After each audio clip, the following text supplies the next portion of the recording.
Hi, my name's Hazel and I'm an occupational therapist or OT. The focus of OT is assessing activities of daily living. So rather than using exercise, we analyse an activity's physical, cognitive or emotional components, breaking down everyday activities and grading them to enable an individual to gain or regain their independence and take control of their life. This video is one of a series of short presentations I've put together to offer practical advice and strategies to help those suffering from chronic fatigue, particularly post-COVID-19. I hope this will help you feel more in control of your everyday activities. This is the third of 4 short talks looking at different components of energy conservation, and today we're going to look at pacing. Now, pacing is the part of energy conservation that's been talked about most with relation to managing your energy. So what do we mean by pacing? Well, it's the strategies that you put into place to help you to complete an activity. So the main components of pacing are grading rather than eliminating an activity, breaking down activities into manageable portions, interspersing heavier and lighter activities, and doing the activity differently to use less energy, and also doing activities at a more comfortable pace. So I'm just going to give you an example for each of those. Excuse me. So to start with, how would you grade rather than eliminate an activity? Well, let's take the example of cooking. You may much prefer to cook a main meal from scratch rather than eat ready prepared food. It might be something you actually find quite relaxing and enjoyable to be able to prepare a meal, but at the moment you find that by the end of the day you're actually pretty exhausted and it's the last thing on your mind. So pacing is looking at how it might still be possible to cook for yourself.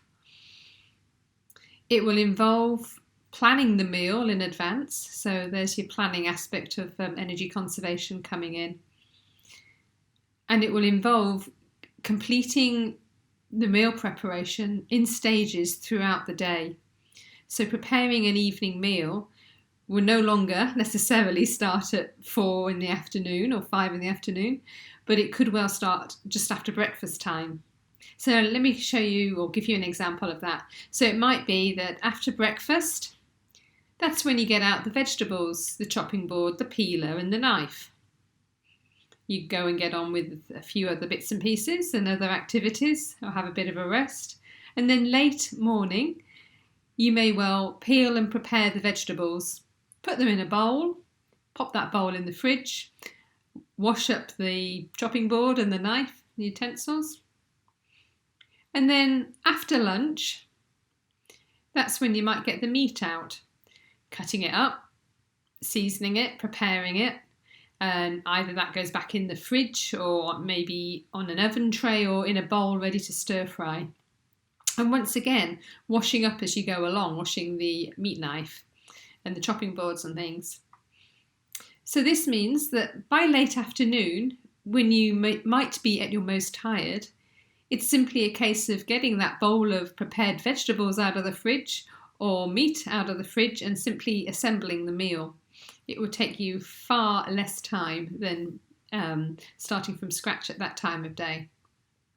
And obviously, there's all sorts of other aspects of energy conservation come into that, and prioritising it might be with the prioritising that you think it's not worth the hassle and you'd rather get the ready prepared meal. Okay, another aspect of pacing, though, is interspersing heavier and lighter activities. What would that look like?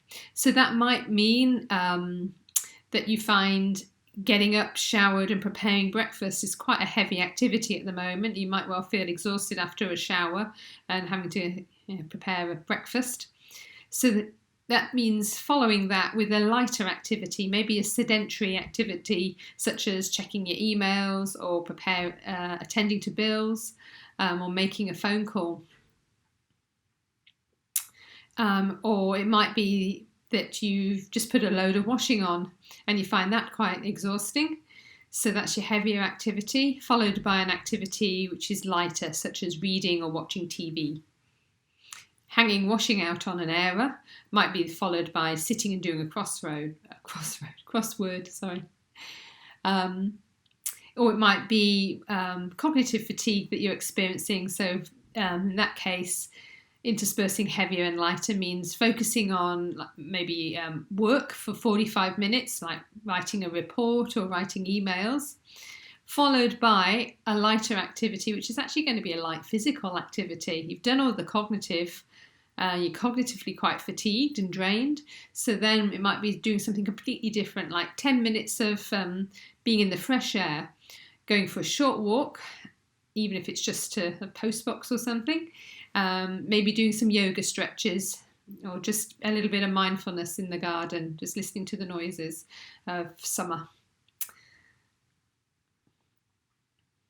Breaking the activity down and doing the activity differently to use less energy may mean being a little bit more creative.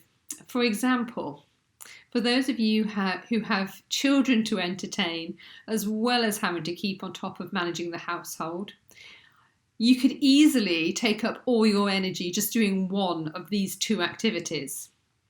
A creative solution is to combine both. And yes, I do mean getting the kids to help out with the household chores, but in a fun and creative way, resulting in the kids feeling as though they've had quality time interacting with you. So, very creative. You're tiring them out, which means that they're actually more likely to be happy to settle to something sedentary afterwards. And then that's going to give you either more time to do another chore uninterrupted, or even better, might give you some space to grab a lie down or some time to yourself. So, what are some examples of putting this into practice? Well, I would suggest making chores a challenge, a team mission where you all have to work together as a family and to have a reward on completion. For example, call yourselves, whatever your surname is, Team Smith, and have a Team Smith secret fist bump or high five that involves everybody in the family. And then to have a group reward for completing your mission, and call it a mission rather, change the language so it's called a mission rather than a chore or unloading the dishwasher or doing the laundry or whatever. It's a mission. So how can you do this? Well, kids often like a speed challenge, so use this to your advantage. So, for example, setting the timer for 5 minutes and see how much of a chore someone can get done in that time is always quite a good one. So maybe it's unloading the dishwasher. How much of the dishwasher between you can you unload in 5 minutes? Or maybe it's a race against each other or against two different members of the family. So see if one child can put the cutlery away while you put away the glasses and the breakables. And again, it's all about rewarding yourselves as a group afterwards, whether that doesn't have to be expensive, might be opening a new bag of sweets or watching a favourite show together afterwards. And again, because you've done something more physical together, they're more likely to settle down to doing something sedentary afterwards. Another example might be something like hanging out the washing. If you've got a bag of colourful pegs with small children, make it into a game that they have the peg bag and it's their responsibility to pass you the pegs, but you can make it into a bit of a learning experience for you and a fun challenge that they have to pass you pegs of different colours. So you're asking them for the blue peg. Can you pass me a white peg? Can you pass me a peg that matches the colour of the socks that you've got out of the washing basket? And again, it's all about the reward as well. And that when you've done that together, you collapse in a heap together on the sofa and watch their favourite show. Okay, another aspect of pacing that we touched on was using less energy to complete an activity by doing it differently. So a common way of doing that is by sitting to do a task rather than standing. So maybe consider perching to carry out some of these activities rather than sitting on a chair, because perching is far more functional. So that's ideal if you've got a kitchen stool, or even just turning a dining chair around and perching, sitting against the backrest of the chair instead. And have a rethink about which activities you do in standing that could be done in sitting instead. So sitting is going to use up less energy.